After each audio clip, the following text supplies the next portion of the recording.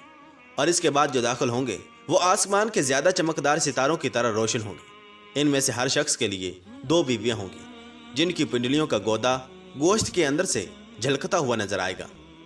اور جنت میں کوئی انسان بغیر اہل خانہ کے نہیں ہوگا۔ بحوالہ بخاری شریف۔